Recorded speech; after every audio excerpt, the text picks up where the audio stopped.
How to change and choose who can watch your liked videos on TikTok. Today guys, I will show you how to do this. Just watch this video until the end and make sure that you like and subscribe in this channel. So let's start.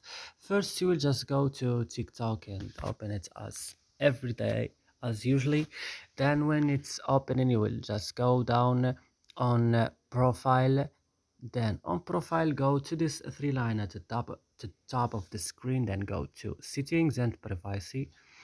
And then on settings and privacy, you will just go to privacy here. Then you will just go down and then go to liked videos.